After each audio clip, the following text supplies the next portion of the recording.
Assalomu alaykum, hurmatli televizor ko'rguvchilar. Yaxshimsizlar? Dunyo Uyg'ur qurultiyi to'r televiziyasining kundalik xabarlar programmasiga hammanglar xush kelibsizlar. Men Iftixor Abdurshid. Bugun seshanba. Hurmatli ko'ruvchilar, tövani diqqatinglar kundalik xabarlar programmamizning tafsilotida bo'lsin. Dunyo Uyg'ur qurultiyining muavin raisi Zumratay Erkin va qurultayning sobiq raisi Uyg'ur Demokratiya Kishilik huquq markazining raisi Dolqin Aysolar Xitoyning atalmish millatlar ittifoqligini ilgari surish qonuni haqida Al Jazeera va Salom medianing ziyoratini qabul qilib, Xitoyning abdi bashirisini ichib bergan.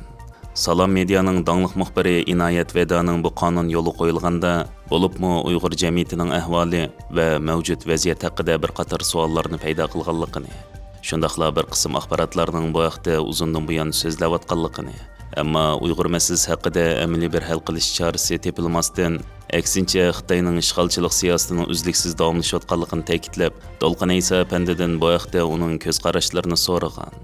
Dolqin Ayso mazkur suhbatda Xitoyning qirg'inchilik siyosatini, Xitoyning Sharq Turkistonda yo'l qo'ygan dinni atalmish xitoylashtirish siyosati, jazo lagerlari, Uyg'ur farzandlarining oilasidan ayirib etilishi va Sharq Turkiston masalasining navbatdagi amaliy ahvoli va dunyo davlatlarining pozitsiyasi haqida tafsiliy to'xtalib, bu atalmish qonunning amaliyotda Xitoyning Uyg'ur, Tibet va boshqa xalqlarning kimligi, tili, dini va etnik alayidliklarini yo'q qilishni maqsad qilganligini ta'kidlagan.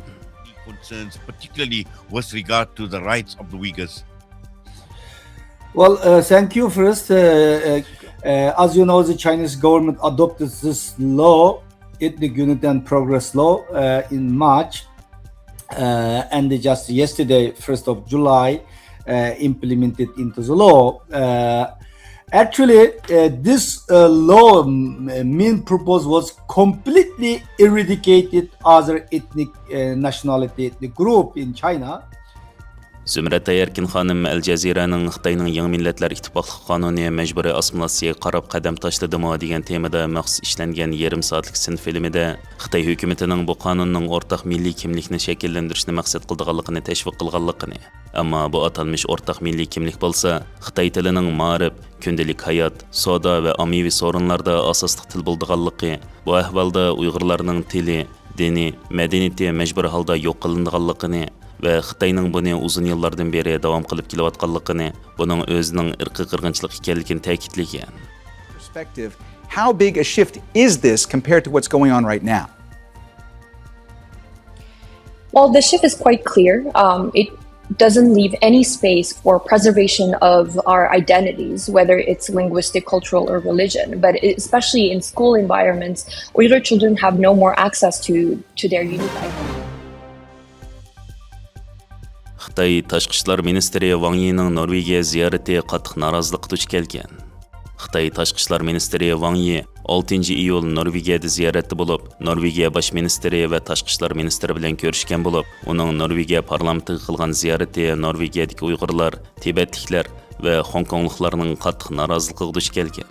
Norvegiya Uyg'urlari 5-iyul kuni Urumchi voqeasining 17 yillik munosabati bilan namoyish qilgan bo'lib, 6-iyul kuni Norvegiya Uyg'ur komitetining tashkillashi bilan Wang Yining Norvegiya ziyoratiga qarshilik bildirish uchun Norvegiyada yashayotgan Uyg'urlar, Tibetliklar va Hongkongliklar bilan parlament binosi oldida 5-iyul Urumchi voqeasining 17 yilligini xotirlash, Xitoy hokimiyatining Uyg'urlarga qaratgan irqiy qirg'inchilikka qarshi turish va Wang Yining parlamentdagi ziyoratiga norozilik bildirish birlashma namoyish o'tkazgan.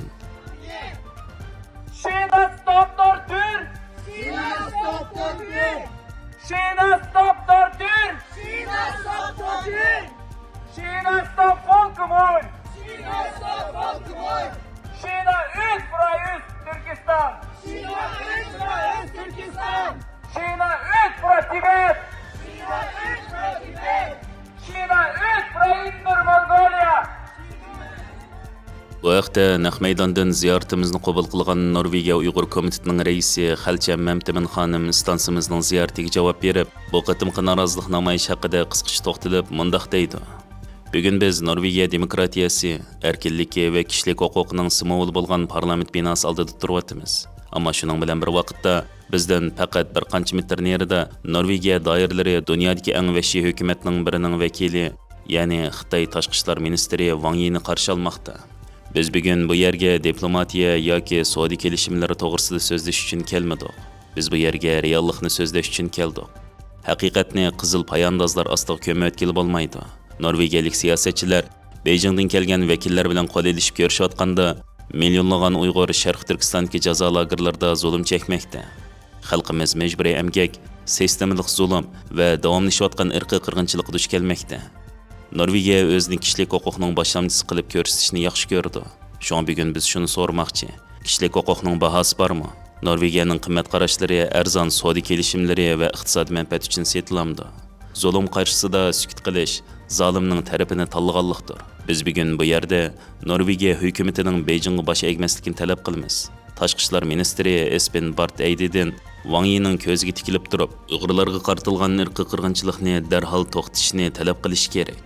Shundaqla Uyg'ur xalqimiz bilan birga turgan barliq kishilarga shuni aytamizki, Xitoy bizning erkinlik sadoyimizni hargiz jimiqtira olmaydi. Biz Uyg'urlar mustaqil bo'lguncha qarshilik ko'rsatishni va kurash qilishni davomlashtiramiz.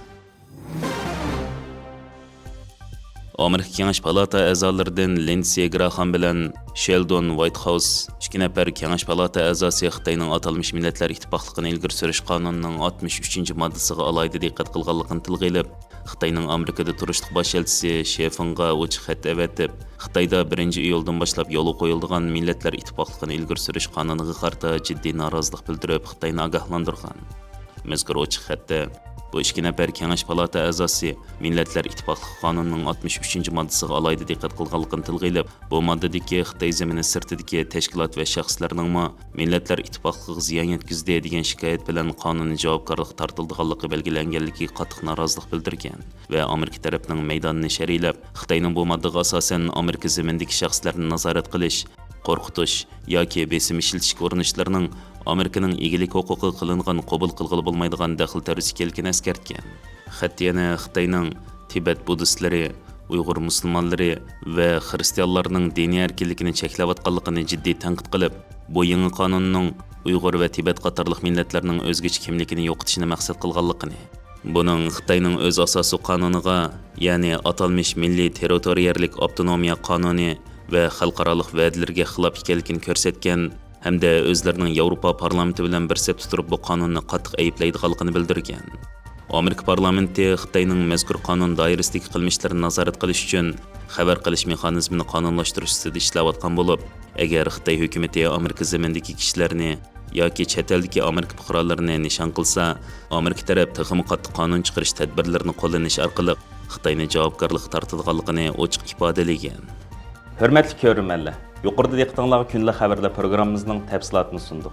Kelar qitimliq sonimizgacha ko'rishgacha omon bo'lgaysizlar. Stansiyamizning YouTube kanaliga a'zo bo'lishni unutmang. Xayr xo'sh.